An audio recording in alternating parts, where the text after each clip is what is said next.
Everyone, welcome to my channel. तो आज हम बात करने वाले हैं स्त्री शरीर रचना की। ठीक है। तो जो स्त्री का जो शरीर है उसकी जो रचना है वो किस तरीके से की गई है हमारे आयुर्वेद में वो हम देखेंगे। ठीक है। ये जो है यह प्रसूति तंत्र जो है उसका एक टॉपिक है। ओके। तो चलो स्टार्ट करते हैं हम। ओके। तो सबसे पहली बात तो स्त्री शरीर रचना जो है इसमें कौन कौन से उसके पार्ट्स आते हैं स्त्री शरीर के, तो वो देखते हैं। तो सबसे पहला जो है वह श्रोणी है, जिसे हम वेस्ट या फिर पेल्विस भी कहते हैं। और इसे मॉडर्न से हम बोनी पेल्विस ऐसे कोरिलेट करते हैं। ओके। फिर सेकंड इज दैट इज भग। भग जो है उसको हम वल्वा भी कहते हैं, वल्वा। ओके। एंड थर्ड जो है वह है शिश्निका, जिसे हम क्लिटोरिस कहते हैं, क्लाइटोरिस कहते हैं हम भग शिश्निका को। ठीक है। तो जो भग और भग शिश्निका है ना, ये जो है एक्सटर्नल जेनिटेलिया में आते हैं। जो वल्वा एंड क्लाइटोरिस है यह एक्सटर्नल जेनिटेलिया में आते हैं। ठीक है। ओके। फिर उसके बाद जो योनि है, योनि जिसे हम वजाइना कहते हैं, एंड गर्भाशय जिसे हम यूट्रस कहते हैं, यह जो है वह इंटरनल जेनिटेलिया में आते हैं। ठीक है। तो ये याद रखो अच्छे से। ओके। फिर उसके बाद हम क्या देखेंगे, श्रोणी। श्रोणी मतलब कि जिसे हम वेस्ट या फिर पेल्विस कहते हैं। ठीक है। तो आचार्य सुश्रुत जो है उनके अनुसार क्या बोला गया है कि पुरुष के जो ऊर है उसके प्रमाण के अनुसार स्त्री जो है उसकी श्रोणी होती है। ठीक है। जो पुरुष का जो ऊर रहता है ना, मतलब कि उनकी जो छाती रहती है, उनका जो ऊर रहता है, उसके प्रमाण के अनुसार स्त्री की श्रोणी बताई गई है। अलग अलग आचार्यों ने अपने अलग अलग मत दिए हैं। ठीक है। तो आचार्य सुश्रुत जी के ये मत है कि पुरुष के ऊर के प्रमाण के अनुसार स्त्री जो है उसकी श्रोणी होती है। ठीक है। और स्त्री के ऊर का जो विस्तार है वह 18 अंगुल होता है, और उसी साइज का क्या होता है, पुरुष जो है उसकी कटी होती है, ऐसा बोला गया है। ठीक है। फिर उसके बाद आचार्य चक्रपाणी जी जो है उन्होंने 24 अंगुल जो है वह पुरुष का ऊर बताया है, और उसी प्रमाण का हमें बताया कि स्त्री की जो श्रोणी होती है वह भी उसी प्रमाण की होती है। ठीक है। तो ये आचार्य चक्रपाणी जी के मत है। ओके। फिर उसके बाद आचार्य दलहन जी ने क्या बोले कि जो पुरुष का ऊर है वह 12 अंगुल बताए हैं। एक मत उनके वो थे 12 अंगुल के, और दूसरे मत से उन्होंने बोले कि 24 अंगुल। ठीक है। 24 अंगुल। ओके। तो जो 12 अंगुल रहता है वो जो पुरुष है, जिस जो मैच्योर होने के पहले वाला जो उनका एज है, उस एज में उनका जो ऊर है उसका साइज है 12 अंगुल का। लेकिन जब वह मैच्योर हो जाते हैं तो उसके बाद उनका जो साइज रहता है वो 24 अंगुल रहता है। ठीक है। तो ये आचार्य दलहन जी जो है उनके मत है ये। ठीक है। और उन्होंने बोले कि उसी प्रमाण की क्या होती है, स्त्री की श्रोणी होती है, ऐसा बोले हैं उन्होंने। ठीक है। ओके। फिर उसके बाद श्रोणी जो है उसका स्थान क्या है, तो उरु संधि के नीचे या फिर क्लैटरिस जो है उसके ऊपर रहता है, ये इसका स्थान है। ठीक है। ओके। तो ये श्रोणी का स्थान हो गया। ओके। अब हम श्रोणी जो है उसकी अस्थियों की संख्या कितनी है वो देख लेते हैं। तो इसमें भी अलग अलग आचार्यों जो है उनके अलग अलग मत है। ठीक है। तो जैसे चरक संहिता में ना उन्होंने आचार्य चरक जी ने सिर्फ और सिर्फ 3 ही अस्थियों की संख्या बताई है। वो कौन कौन सी है, तो श्रोणी फलक उन्होंने 2 बताए हैं, और भगनास्ति जो है वह उन्होंने 1 बताए। ओके। तो ये आचार्य चरक जी के मत थे। सुश्रुत जी जो है उन्होंने क्या बोले कि 5 होती है अस्थियाँ। कौन कौन सी, तो वो उन्होंने बोले गुदास्ति जो है वह 1 होती है, भगनास्ति जो है वह 1 होती है, नितंबास्ति जो है वह 2 होती है, और त्रिकास्ति जो है वह 1 होती है। इस तरीके से 5 जो है वह अस्थियाँ होती है श्रोणी की। ये अकॉर्डिंग टू किसके है, सुश्रुत जी के। ओके। फिर उसके बाद अष्टांग संग्रह। तो अष्टांग संग्रह में आचार्य वाग्भट जी जो है उन्होंने क्या बोले कि 3 होती है अस्थियाँ। ओके। श्रोणी की अस्थियाँ जो है वह 3 होती है। कौन कौन सी, तो वो है नितंबास्ति, भगास्ति और त्रिकास्ति। इस तरीके से आचार्य वाग्भट जी के मत है। ओके। फिर हम देखेंगे क्या, श्रोणी जो है इसकी संधियाँ, तो जिसे हम जॉइंट ऑफ पेल्विस कहते हैं। ओके। तो उन्होंने क्या बोले कि अलग अलग आचार्यों ने अलग अलग मत इसमें उतना नहीं दिए हैं। ठीक है। तो कटी कपाल जो है उसमें 3 संधियाँ बताई है। कौन कौन सी, तो वो उसका नाम नहीं बताया है, बट उसका जो प्रकार है वह है तुन्न सेवनी प्रकार। ठीक है। और भग और नितंब में सामुदक प्रकार की संधि बताई गई है। ठीक है। ओके। फिर उसके बाद जो भग है, भग जिसे हम वल्वा कहते हैं, तो उसके बारे में अब देखते हैं हम। तो वो क्या होता है, ठीक है। तो उसमें एक इम्पोर्टेंट श्लोक आ जाता है, द्वादश अंगुलानी भग विस्तारः।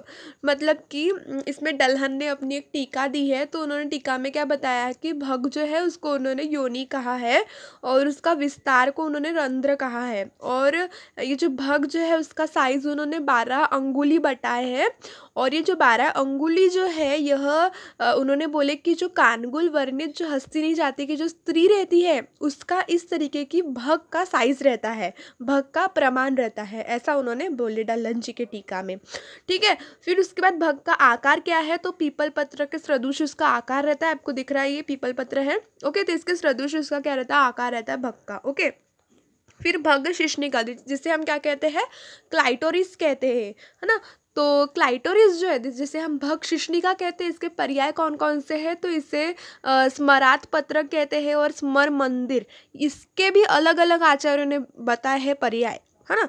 तो आचार्य डल्हन जी जो है उन्होंने बोले कि स्मरात पत्र और स्मर मंदिर यह है पर्याय किसका, क्लाइटोरिस, दैट इज अ भग शिश्निका का।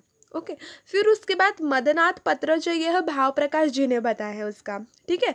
ओके। फिर उसकी भी आकृति किस तरीके से रहती है, तो बड़े पीपल के पत्र के सदृश जो है वह भग शिश्निका जिसे हम क्लाइटोरिस कहते हैं उसकी आकृति रहती है। ओके। इसका स्थान कहाँ है, मतलब कि उसकी लोकेशन कहाँ है, तो यह भग के ऊपर रहता है क्लाइटोरिस। ओके। ठीक है। फिर उसके बाद हम देखेंगे योनि के बारे में। योनि मतलब क्या, वजीना। ओके। तो सबसे पहले बात करते हैं हम बहिर्मुख स्रोतस की। तो जो पुरुष है उनमें बहिर्मुख स्रोतस जो है वह 9 होते हैं।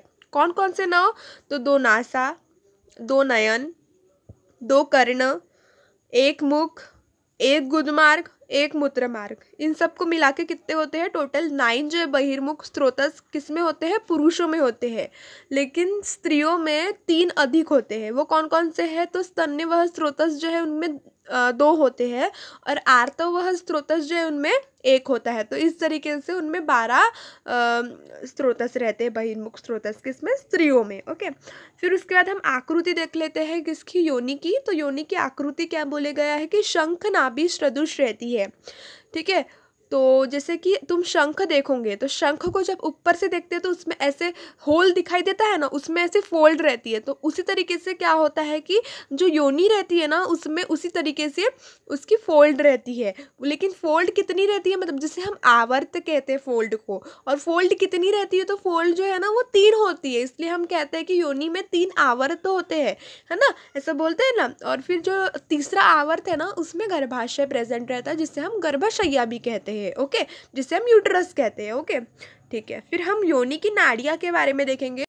तो भाव प्रकाश जी के अनुसार ना 3 नाड़ियाँ बताए हैं उन्होंने। एक है समीरना, एक है चंद्रमुखी और तीसरी क्या है, गौरी। ठीक है। तो समीरना जो है वह भग शिश्निका जो है उस पे है। ओके। और इसमें जब सेक्स इंटरकोर्स होता है ना तो जब शुक्र गिरता है तो यह निष्फल होता है, मतलब कि कोई भी बेबी नहीं होता डेवलप। ठीक है। ओके। फिर चंद्रमुखी जो है इसमें योनि नलिका के मध्य में रहती है यह। ओके। और इसमें जब शुक्र गिरता है सेक्स इंटरकोर्स के समय तो इसमें पुत्री जन्म लेती है। ठीक है। पुत्री संतान होती है। फिर गौरी जो है उसमें क्या होता है कि उपस्थ गर्भ में रहती है यह प्रेजेंट, और शुक्र गिरने पर यह जो पुत्र की प्राप्ति होती है, मतलब कि सेक्सुअल इंटरकोर्स के टाइम पे जब शुक्र गिरता है तो पुत्र प्रसव होता है, वहाँ पर पुत्र प्राप्त होता है। ठीक है। फिर उसके बाद त्रावर्ता योनि जो है वो NG जोशी जी ने उसको मॉडर्न कोरिलेट किए हैं। तो किस तरीके से उन्होंने कोरिलेट किए वो देखेंगे। तो जो प्रथम आवर्त है उसको उन्होंने बोले वजीना एंड इट्स एक्सटेंशन से कोरिलेट किए मॉडर्न कंसेप्ट। ओके। फिर द्वितीय आवर्त जो इसको cervix and it's extensions. Okay. And तृतीय आवर्त जैसे यूट्रस एंड इट्स एक्सटेंशन। इस तरीके से NG जोशी जी जो है उन्होंने त्रावर्ता योनि पे अपने मत दिए हैं। ठीक है। फिर उसके बाद हम क्या देखेंगे, गर्भाशय जिसे हम गर्भाशय्या भी कहते हैं। तो गर्भाशय जो है वह पुरुषों में 7 रहते हैं और स्त्रियों में 1 अधिक आशय बताया है, वो जिसे हम क्या कहते हैं, गर्भाशय। ओके। गर्भाशय जो इसका पर्याय शब्द क्या है, तो कुक्षी और धारा इसे कहते हैं, जिसे हम गर्भाशय्या भी कहते हैं। ओके। फिर आचार्य जो शारंगधर जी है, ओके, और भाव मिश्र जी, उन्होंने बोले कि उनके अलग मत है। उन्होंने क्या बोले कि 3 अधिक आशय रहते हैं इनमें, किसमें, स्त्रियों में। पुरुष में 7 है और स्त्रियों में तीन अधिक रहते हैं। कौन कौन से? तो एक गर्भाशय रहता है बोले उन्होंने, और एक स्तन और दो स्तनाशय रहते हैं। ठीक है, एक गर्भाशय और दो स्तनाशय। तो इस तरीके से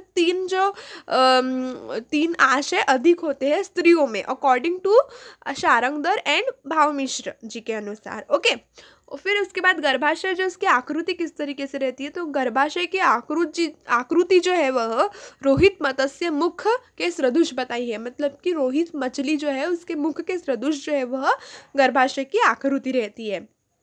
ओके, फिर गर्भाशय का स्थान मतलब कि उसका लोकेशन कहाँ रहता है? तो यह शंख नाभ्याकृति योनि के तीसरे आवर्त में, मैंने बताया ना योनि में 3 आवर्त रहती है, उसमें जो थर्ड आवर्त है मतलब कि थर्ड फोल्ड जो है उसमें क्या रहता है? गर्भाशय जो है वह स्थित रहता है। गर्भाशय मतलब यूट्रस। ओके, वह स्थित रहता है। तो ये जो हो गया स्त्री शरीर रचना जो है उसके बारे में हमने देखे आज। ठीक है, अगर आपको अच्छा लगता है वीडियो तो लाइक करना, सब्सक्राइब करना एंड शेयर करना, and please support my channel.